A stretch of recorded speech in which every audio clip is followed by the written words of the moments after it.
You're listening to Breakaway Wealth, the show designed to help you build wealth faster, think bigger, and break out of the herd. Now, here's your host, Jim Oliver. Before we jump into today's show, we have some exciting news to share with you. Our brand new online community platform is now live. Get access to free on-demand, in-depth training courses on topics like infinite banking, cryptocurrency, real estate investing, and much more. Just go to community.createtailwind.com. That's community.createtailwind.com, or check out the show notes of this episode to find the direct link to request to join the community. Now, on to the show.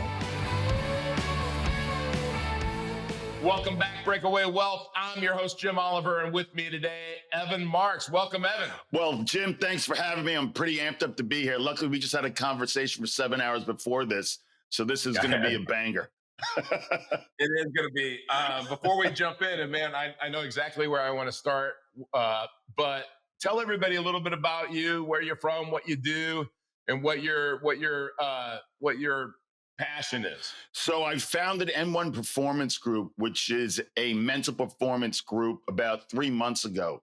But prior to that, I spent about 6.5, 7 years coaching with another firm where we take psychoanalytical theory meets the latest research in neuroscience. But prior to that, I'm 52 years old. I spent 25 years managing money on Wall Street. Nice. And I was very fortunate to meet a woman who was a coach of mine and asked me one day, what are the odds you come work with me? And it was 2017. I remember to this day, I was with my twin brother in Italy. And I said, Steve, I think I'm going to coach. He's like, how the hell are you going to do that? I go, I got to figure this out. And then 6 months later, I'm coaching Jimmy Johnson and Hendrick Motorsports NASCAR team. And that's how I started. And I went back to school at 46. And this has to be the happiest I've ever been.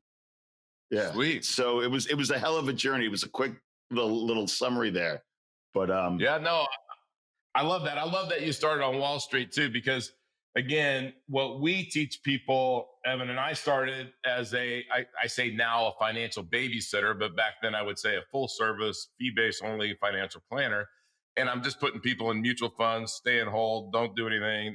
And it's just like lame, really, right? I'm like and what I realized is that all of my clients that were wealthy, it came down to two things: real estate and businesses. But I'm telling them to put their money in, buying whole. I mean, and by the way, I'm not knocking the Wall Street people that are moving the money, that are creating velocity of money, that are buying stuff. They know the trends and they have a system. I'm not talking about that.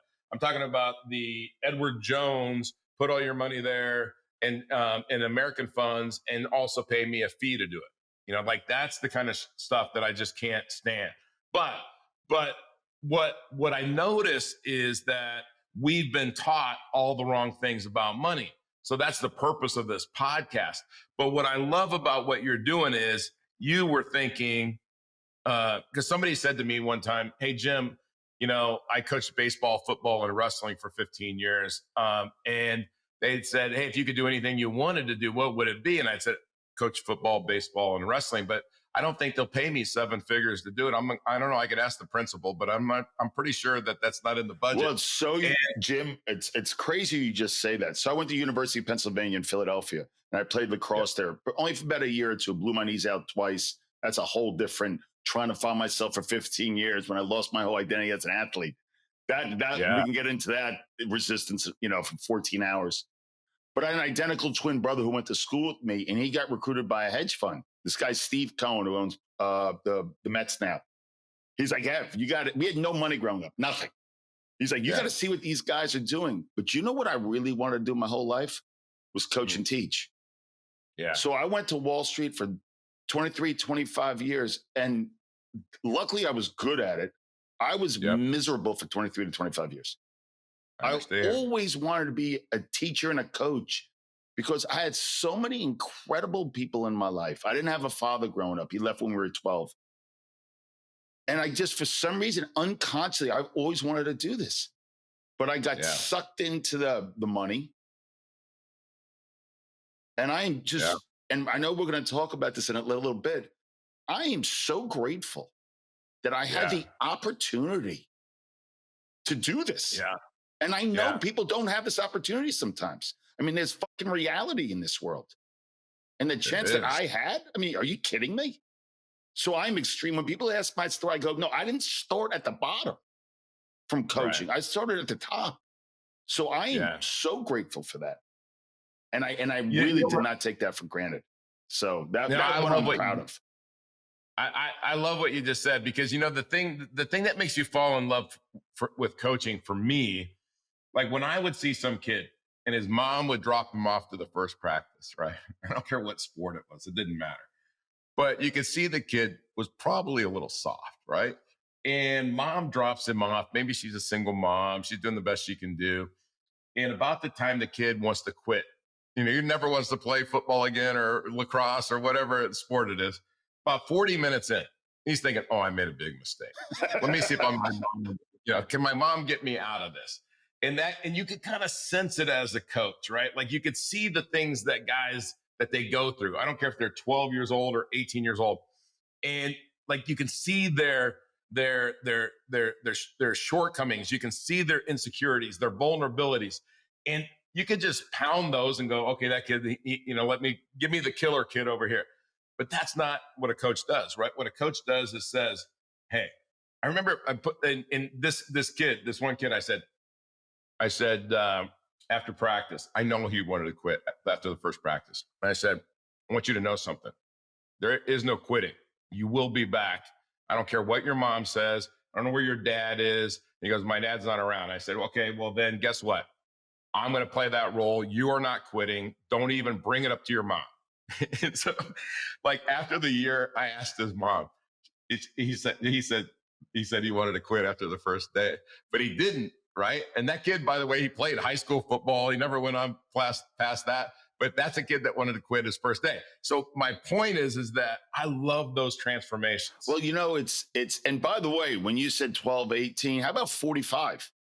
Yeah. How about 47? Yeah. We, you know, when we talk about the unconscious, and, you know, my job is to make the unconscious conscious. Right. Right. That feelings are real. That past experiences are real. That learned behavior is real.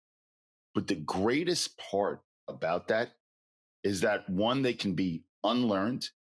And we actually have the ability through neuroplasticity and all these incredible things to rewire our brain to go for it.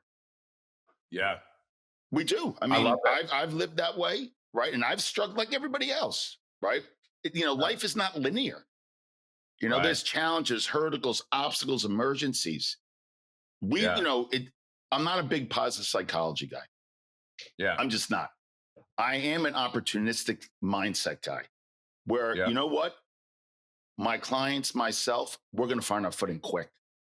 We're going to make conscious decisions. When things are coming down the pipe that scare us, that's reality. But I know we're going to go 3 ahead, 1 behind, and I like that. And that builds, I always say consistency with evidence builds confidence. I like that. We'll put that in the show notes because I want to remember that. Yeah. You know, Evan, one thing about that, like when you think, what makes me think about what you just said is mindset. It's all about how you think. And like, you got to get your brain right sometimes. Because I'll give you a perfect example. I'm talking to this 27-year-old kid the other day. He's got twins on the way, and if he's listening, he'll know exactly who he is. Right? And I care that he has twins on the way, right? I want him to be financially able to provide his family with an incredible lifestyle. So I give him a couple of business ideas, right, and some thoughts and some real estate stuff. And he goes, "Man, it's really hard to find those deals." I was like, "Well, yeah, anything in life worth having is really hard. But guess what? Once you commit to it and you have the right mentality, you'll make it. You'll figure it out. Like we talked earlier, walking by the $20 million house on the water. Somebody figured out how to. Somebody have that did, house, and there's a $30 million behind them. They did it also. Exactly. I mean, we have a $265 million house for sale here in Naples, Florida. Guess what? Somebody's going to buy it. Yes, they are, and they're not breaking that up into condos either. They're going to be living in that. Yeah. So my point is that yes, figuring shit out is hard, but it's so worth it. And one of the ways that you keep a positive mindset is through gratitude. And that was something you were talking about right before we came on the show. So talk to me about gratitude, just what it means to you, and like where you're at with gratitude. I want to say, and we said in the beginning, that I thought gratitude was bullshit. Yeah. I thought gratitude was just an excuse. Well, but I'm grateful for this, right? But anything else, knowledge without action is crap. Forgiveness without action is the same crap. It's an excuse. But so when I was growing up, I have an identical twin brother who lives in Sydney, Australia, and I also had an older brother who was handicapped. And my twin's name is Steven. And my older brother Jason didn't have the opportunities we had. He was hydrocephalic, legally blind. He had a hard life, but he was still my older brother. And he passed away about 5 years ago. And I remember speaking to him, and I was having a tough day on the street. And he is nothing, but he's still my older brother. And he goes, Ev, like what he goes, why don't you have a little gratitude in your attitude? And that was 5 years ago. And I always thought about that. But just lately, I'm like, I am so grateful for what I have, the opportunities I have. What happens if there is truth to this gratitude movement? Yeah. So I had an open mind saying, like, there's got to be something to this. And this may sound hocus pocus, but being curious about it has been unbelievable. Not to say I don't feel sad at times, not to say I don't get angry, not to say I don't get all these, but it gives me a little bit of space to just be there for a second. Say, man, this is, I got beautiful, healthy daughters, got a great wife. I'm like, you know what, man? You're allowed to feel what you want, but take a moment to really, really feel grateful what you have. Absolutely. And it really is a place to really leverage from. And I know people struggle, right? I know it. And maybe it takes time to get to gratitude, right? It's real. But I think if I we got an exercise for everybody out there that struggle with that. Yeah. It's a simple exercise, but it's like anything else. It does take discipline to do it, right? Every night before you go to bed, write down 3 things that you're grateful for. I started doing that last week. On the same pad, whatever it is. And then after 90 days, you cannot tell me that you will have a completely different attitude about your life, where you're at, what you're grateful for. 90 days, just 90 days. All you got to do is write it down. It takes 2 minutes. So if I can add to that, right? So I worked out since I'm 16, every 4:45 minutes. And it's not discipline anymore because I'm unconscious about it. I just do it. Yeah. Right. There's other things I need to work on. I've heard this exercise for 10 years. And I've been like, that is such horseshit. I'm here to say I'm doing it now. So it's been 3 weeks, actually. I do what you just said. Somebody recommended that to me. Yep. It's having an effect on me. And I was a naysayer about this. And I'm a coach. I'm like, and I'm open-minded. I'm like, we're not going to learn this gratitude stuff again, are we? And I did it. Right. And it works. Yeah. It's crazy. We have so much to learn. It's not my personality either to do that, but it's just something somebody one day said to me, like, man, you're always grateful. And, you were talking about our past, and I grew up in the foster care system. I've been homeless in my life. I was adopted into an abusive family. And you know what? I've given up all hope for a better past. So I don't look back. I'm 58 years old. I call that halfway. When I'm 88, my future will be bigger than my past. I guarantee it. I hope you put that in the show notes. That was one of the great, most profound lines I've ever heard. I've given hope about the past, about a better past. Given up that is all hope of a better past. Yeah. Yeah. That is a powerful line. When you, because when you're coaching somebody too, right? They probably want to come to you and say, well, look, I made this mistake and I made this mistake and I had this and I had that. Hey, adversity. One of my favorite quotes is adversity introduces a person to themselves, right? Because you not growing up with a dad, you still having adversity, having an older brother that was handicapped, is that taught you and made you who you are.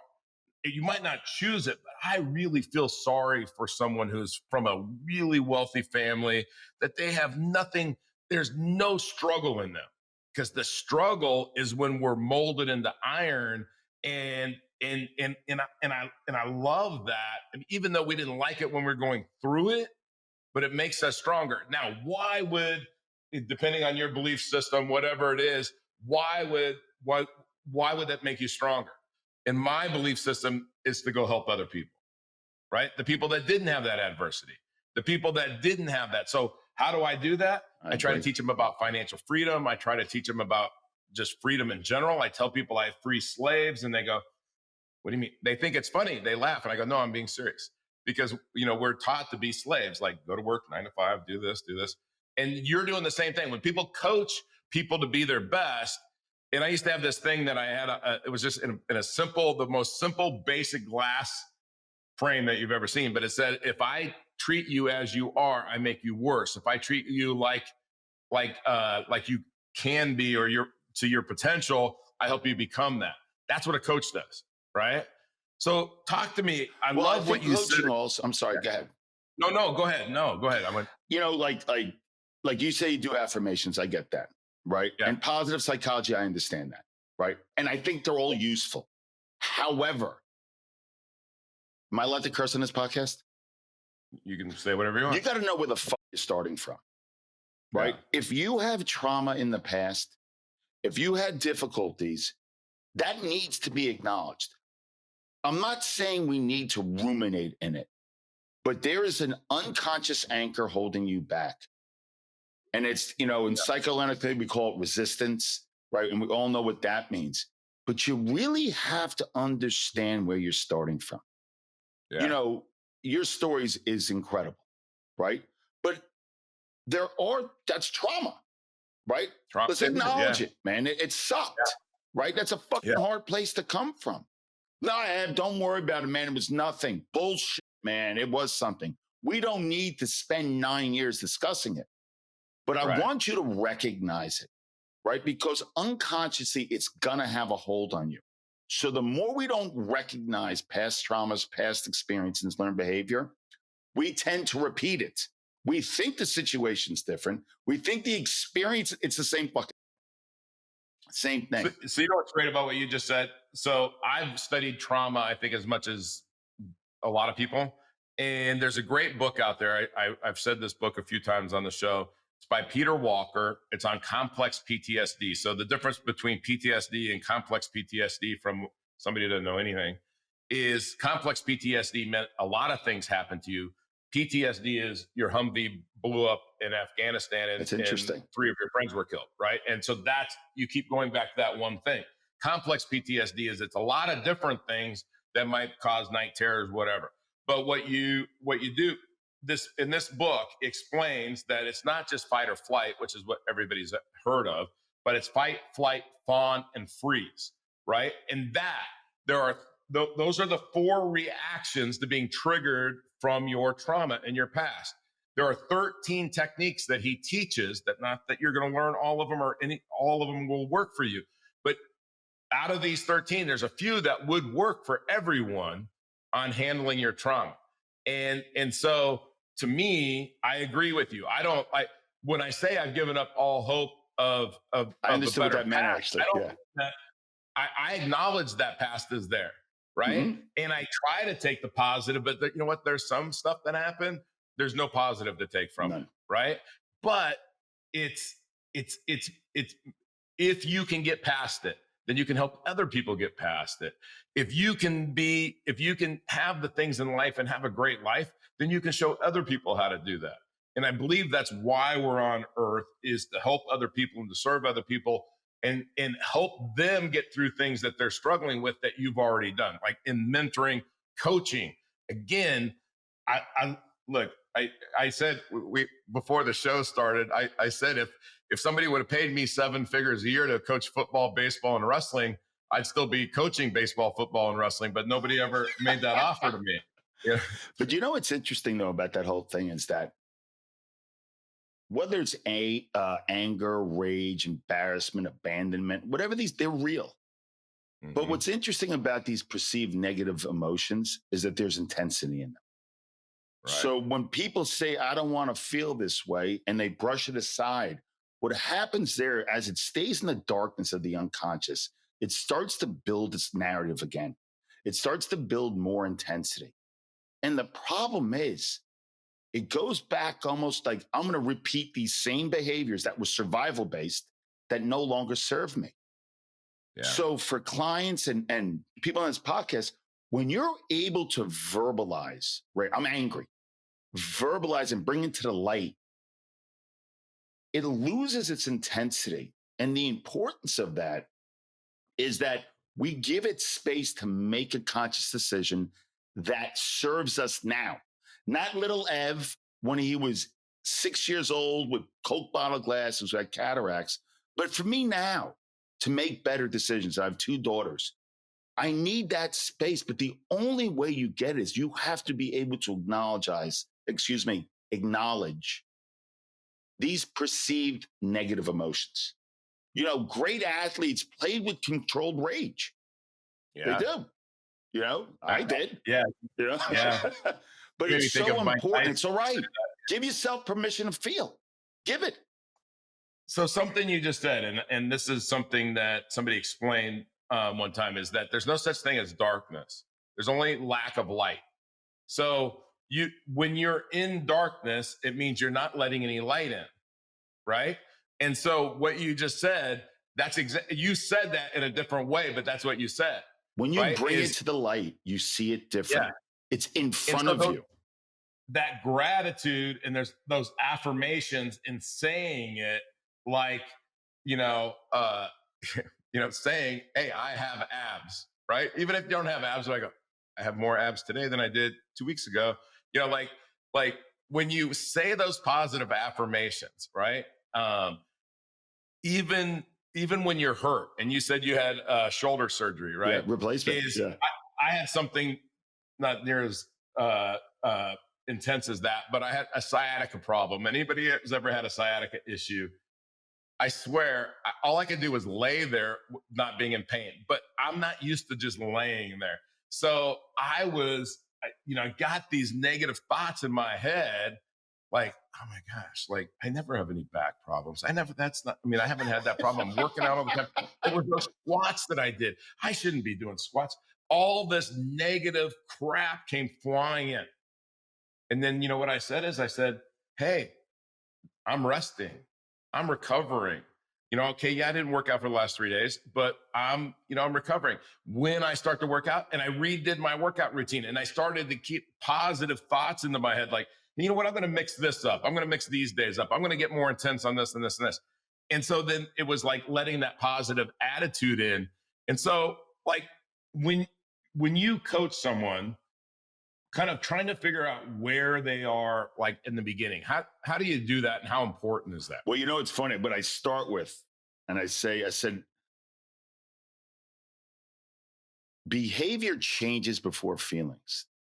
Think what I mean? Yeah. I said, when you're happy, you'll do this. It doesn't work that way. When I'm no longer angry, I'm going to do this. Doesn't work that way. I don't, I spent 25 years on Wall Street nervous every day. My assistant would look at me and he'd go, how are you feeling? We do the whole feeling thing. He goes, I said, I'm very nervous. He goes, but you never act nervous. I go, that's why. Right. I said, if I don't acknowledge what's going on internally, as all this external data comes at me, I got a problem. Like, I'm going to repeat past behaviors, like I said earlier in this conversation. But for everybody, like, affirmations are great when you actually believe them. The greatest way to start believing things is small behavior changes, right? To understand, say, you know what, I'm not happy right now. Like, I felt like an idiot a couple of days ago. I was embarrassed a week ago. But that doesn't mean my behavior has to. I can feel like a loser on a Tuesday, but I don't have to act like one. I could be embarrassed last week. Doesn't mean I have to act embarrassed. It's a goddamn feeling. That's all it is. And I know it. But I'm very confident in my behavior. So when you talk about, when I talk to people, I want them to let them know that there's no guarantees in what we're doing. I said, I want you to know that you have to give yourself permission to feel, and we're going to work on behavior. And what happens there is we start to reprogram the brain, because the brain is a predicting mechanism. It's always predicting into the future. But what happens is that when we predict into the future, it's coming from past experiences. So what happens if we start building new experiences? When I'm scared and I'm fearful and I'm this, I act like this now. And the byproduct of that, the outcome of that is this. So now when the brain, we do that repetitively. Now when the brain starts predicting into the future, it's almost like, wait a second, man. Jim Oliver's done this already. I'm allowed to be fearful, but I know what I'm capable of. And then when people say to me, how did I get here? Yeah. I said, man, we did a lot of hard work and you were so consistent, but you were open to yourself. You're open to the internal data, which is emotions. You acknowledged external data, but you were making conscious decisions in that space. And that's where magic happens. It was Viktor Frankl, this was the answer to your question at the end, but I'm from front running it. It's Man's Search for Meaning. There's a guy named Victor Perry. He's a Holocaust survivor. And he mentioned something called stimulus, triggers, right? We all get triggered. There's a gap and there's a response in action. In that gap is the magic. You can call it freedom, presence. You can go whatever you want. But when you're able to give yourself mental space, we all get triggered. My 11-year-old daughter triggers me. 11 years old. How the hell is she going to affect my behavior? But she does, because she is representing somebody in my life in the past that disrespected me. And it's not this little cute thing in front of me. It could be somebody else. But if I'm air myself, okay, man, I'm feeling triggered right now. I'm feeling extremely angry. Okay, give myself a couple seconds here. Let me just feel this out. Now I'm going to make a choice. Yeah, it's the weight in gold right there. That's a bucket list item, right? Number one, people are going to affect my emotions, but they're not going to affect my behavior. How great is that? That's gold. When you there's like just a couple of little things that if all you did was coach people on these 2 or 3 things, Evan, they would be, I always say things are worth way more than what they appear to be. And I'll give you an example of that. There's 32 minutes of a recording on YouTube, Earl Nightingale, The Strangest Secret, which the strangest secret is whatever you think you will become, right? If you think negative, you'll become negative. You think positive, you become positive. Whatever you plant in this beautiful brain of ours, the way that it works, it grows. And so he has you do a 30-day exercise. And I challenge people that I know, and I give them the book. I ask them to listen to this, but this video is free. It's worth 10,000, 100,000, 10 billion, but it's free, right? So our thoughts are free and our actions are free and our decisions are free. But what you said about somebody making these changes, I see people that walk into the gym and I think it's their first day in the gym. And they'll go over and get on the treadmill and they're walking for 20 minutes. And I'm like, good for them. Or I see somebody running down the street and I think, man, that's probably their first day of running. Good for them.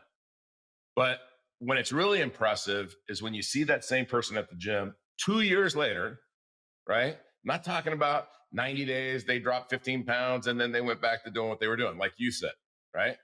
2 years later, and you see the light around them. Or you see the person, I think of this one woman in my neighborhood, and I saw her, I think, the first day she ran anywhere. And now I see her running almost every day. And I think the happiness, the freedom that like, if we could just get people to be consistent, like you said. But how good is that, though? Like, just to take that, my kids laugh at me all the time. I root for people. I'm a huge rooter. I want people to succeed. I just really do. I'm not this. I don't give a shit. Go do it, right? And when I see people exercise, my kids, I think they think I'm a comedian half the time. I go, how amazing is that person right there? Like, she is doing it. And my kid's like, we're not going to do this every day, or I go, every day we're doing this. Every day. I love it. No, because it takes, like, I know people's pain. I see it always. I deal with it. To have that courage to go do it, right? Because the compound effect is real. But 2 and 2 and 4 is shit. 4 and 8 is bupka. But as that megaphone starts to open up, you're like, wait a second, 200 is 400. That's a lot. What's going on here? It really takes, you need to have patience in the progress. When clients come to me and they go, what are the goals? I go, let me ask you a question. How good have you been with goals lately? He goes, I'm horrible, Ev. I go, we're not starting with this. We're going to start with a cold shower. They go, what do you mean a cold shower? I don't want to do a cold shower. That's why we're doing it.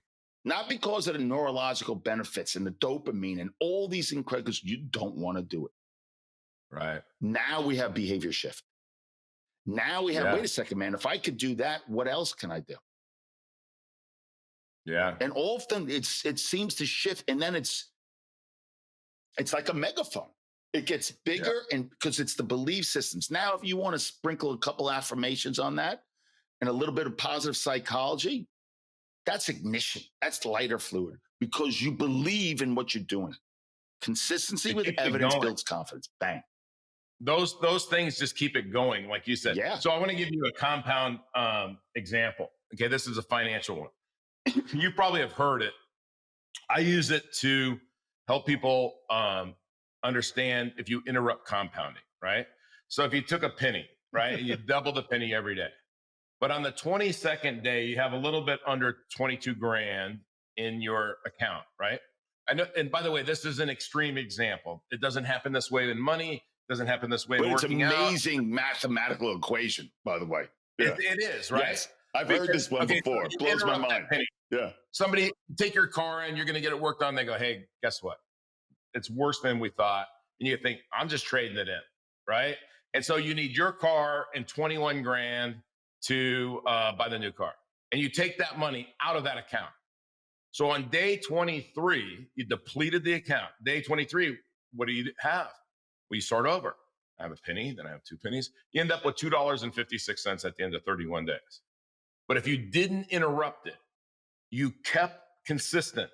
Penny doubles to 2, to 4, to 8. At the end of the month, you have $10,747,000. Right? Now, but it's back to what you said is if I don't stop and I just keep, and I know that's an extreme example, but can you imagine if you just got, and you know this from Wall Street, if I just got 8 or 10% for 10 years and I just kept on putting a little bit more in, like what I'm doing with when you're working out and you think, you got 60-pound dumbbells and you see some dude over there with 90-pound dumbbells and you go, oh, shoot, I'm a loser. He's doing 90-pound dumbbells. That's the wrong attitude to have, right? It's the right attitude. So the next week, you know what? I'm grabbing the 65s today, buddy. I'm doing the 65. I don't care if I only do 6 of them. Then the next week you do 7. Then the next week you do 8. Then pretty soon you got the 70-pound. And guess what? Pretty soon you're going to have the 90-pound dumbbells in your hand if that's your goal. Listen, you can get 1% better each day or whatever thing you want. That doesn't sound. I have a therapist coach. He's my guy. I call him Yoda. Yeah. And every time he calls on the phone, I'm like, how old are you again? You can't go home. I need you, doc. Yeah. If we get 5% more conscious, 5. Yeah. It's lights out. If you can get partially better every day, put down the goddamn Snickers bar when you didn't want it anyway, and go have a glass of water because that urge is gone in 2 seconds. Yeah. That workout is different. But what you believe in yourself, right? That because putting down that Snickers bar is not inconsequential. It's not.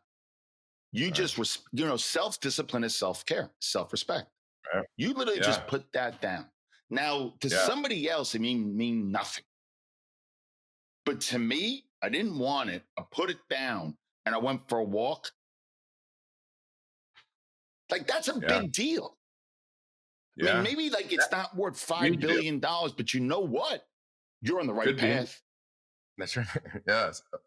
You know what I love that, Evan, that you made that so simple because, you said something earlier and it made me this, like when somebody says, hey, I want to get in shape. I want to do this. I want to be wealthy. I want to have financial freedom. Did you really make that choice or are you just saying that? Right. And if you made that choice, you'll make small changes right away. Right. It doesn't matter whether all of a sudden, hey, I'm not going to have sugar this week, or I'm gonna like get my brain right, and I'm not going to eat for 24 I'm hours. gonna go 15 minutes earlier to bed. Or whatever. Yeah. I'm going to get a little bit more sleep. And when I go to sleep, I'm not turning the TV on and having my brain activated. I'm going to do my affirmations. I'm going to read for 15 minutes, whatever it is. Right. And you just make those, but you got to choose. Now, what most of the time people do is the doctor comes to them and says, hey, you got high blood pressure and now you got heart disease, and there's really no way for us to reverse these things. And so now I'm going to manage you like you're a cow because you're only going to live this long, right? None of us want to be in that position. And but you know what's ironic about that, though, Jim, is that yeah. you can't drink because of this, no more sugar. You can't drink. You can't do this. You know what people do? They stop. So you're telling me because a goddamn doctor just told you you're going to die, stop, and you just could stop. So I'm telling you, you could do this way before this. Yeah. Have you ever read that book? It's by Dr. Atai. It's about longevity. Oh, he just came out. It just came out like a year ago. It's phenomenal. That guy's great. Phenomenal. Man. Yeah. He says two things. We either die quick, which is like you get shot or a car accident, something like that, or we kill ourselves slowly. And just the way that he said that to me, I was like, I had some people come over and watch golf yesterday because it was at, I'm a member at Valhalla, and that's an interesting story last night, but we'll talk about that later offline. Yeah. Yeah. With Scotty. But so people come over and they bring cupcakes and they bring all this stuff. Oh man, you got to have this cupcake. It's the greatest. And I'm looking at it like, I don't want that cupcake. Like, hey, I'm glad some people are enjoying the cupcake. I don't want it, right? Because in my brain, I go, I eat that cupcake. Then the sugar goes to my brain, does this. I don't want that. I look at like protein like that. Like I look at it like, hey, that fuel. Chicken breast, that is like fuel. I know 4 hours from now, that is going to be driving me, right? And so I love that because just changing that little thing is deciding, it's having the belief. And the way that you get belief is you have to have a coach that's done it, that's been there, which is why, I love coaching. I love coaches. And I want to get into this in just a second because I've got 9 minutes till I go live on our community. So, but you know what? Here's a great, Jesse Itzler is, he brought Dave Goggins out of the Dave Goggins is a Titan. But he wrote a book, Living with Seal. And Jesse Itzler has this line, remember tomorrow. Like, if you like cupcakes, go have a cupcake. Yeah. Right? Don't have 20 of them. Go have a cupcake. Yeah. Go remember tomorrow. Just remember tomorrow. Yeah. Right? By the way, I didn't say I didn't have some of the buffalo chicken dip because that's delicious, though. Yeah. You got to go for a little scoop. I didn't have the sugar. But let me get into the one. Tell people how they can find you, how they can work with you. So I have a website. So like I said early in the call, my company's called M1 Performance Group, and the website's m1performancegroup.com. But for this podcast, my team made up a welcoming page. So it's m1performancegroup.com/breakaway wealth. Perfect.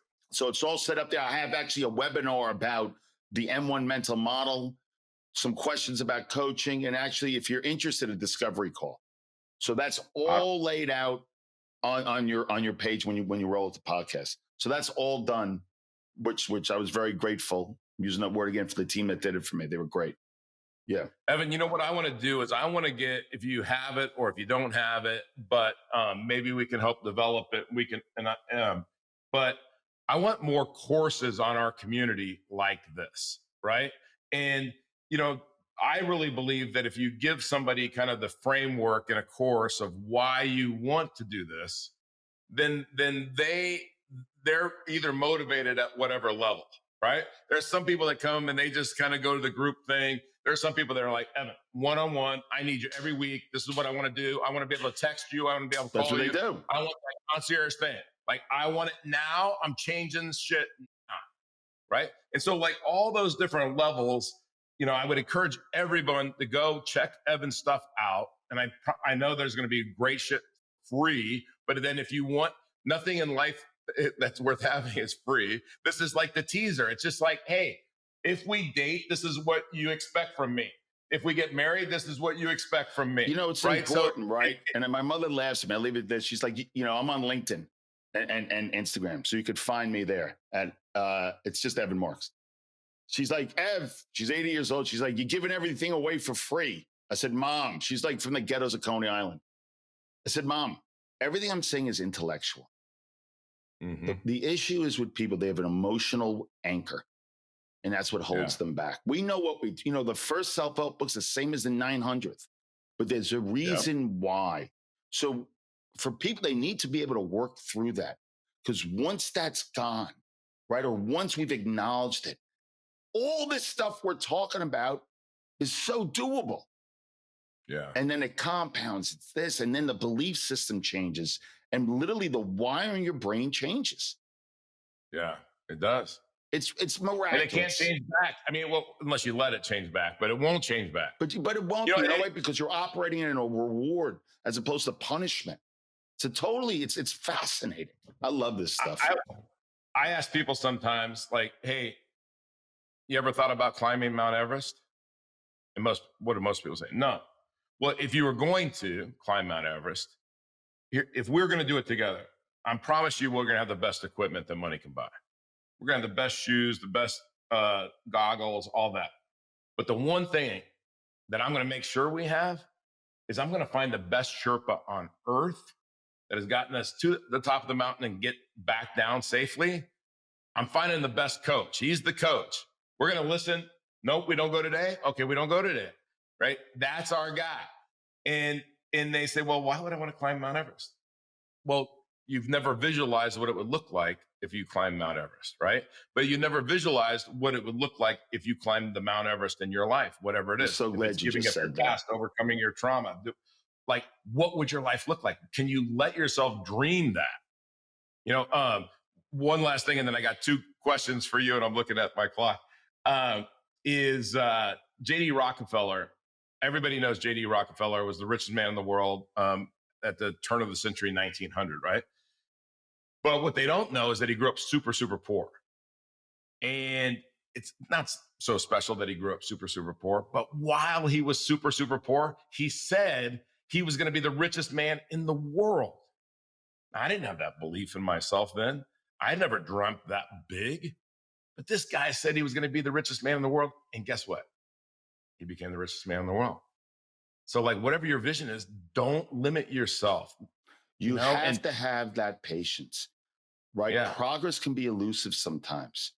Yeah. But it starts to build, right? Motivation is a fleeting thing, external motivation.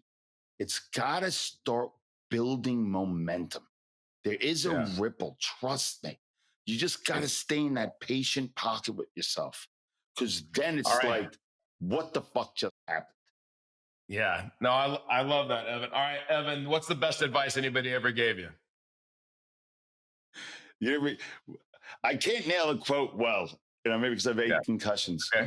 But people aren't thinking about you that much, right? So don't worry what people really think about you. When you look in that mirror, that's your person right there, because people are not thinking of you that much. The people in my house, and I have a very small family outside, I worry what they think of me. But I have to look at myself and say, what do I want to accomplish today? Yeah. So I don't know if it's much, it's so many great sayings, but like, people don't really care that much about you, except the people that love you. So, if you're not in my phone, I really don't give a shit. Yeah. I love it. Here's the other thing is too, and I love the book that you recommended, and I didn't even have to ask you the question, but Man's Search for Meaning. Now, when you read this book, this is just my opinion, my 10 seconds, it's a tough book to read, to really relate to, because I can't imagine. I've watched documentary. I've talked to people that survived the Holocaust. I mean, you can't imagine. I need to be in control. and to not be in control of whether you live or die, or the people that you love live or die. That's So horrific to me. I can't relate to it. But this dude in this book, read this book 3 times. If you read it once, read it 3 times, because it takes, or at least for me, remember, audience knows I'm a 1.2, 1.3 student, right? A solid low D. consistent. Okay? Yeah. But read it 3 times. But you know what? It's not a but, really. It's a however. You know, when we talk about emotional intelligence, when we talk about these things, like obviously what happened to us is horrific. That's undeniable. Yeah. But when we think of ourselves and other people's perspectives and how they went through things, it's mind-blowing, the power of the human spirit. And I'm not saying it's just his story is mind-blowing, and the effects he had. And I'm not minimalizing what other people did or didn't. No, what he did, he is truly remarkable. It's remarkable. Yeah. And Evan, to cut it short, sorry, but we got to do this again, man. I could have spoke to you for hours. Me too, man. And we're going to end this like we always do with the incredible words of Earl Nightingale. So, Evan, thank you so much, and take it away, Earl.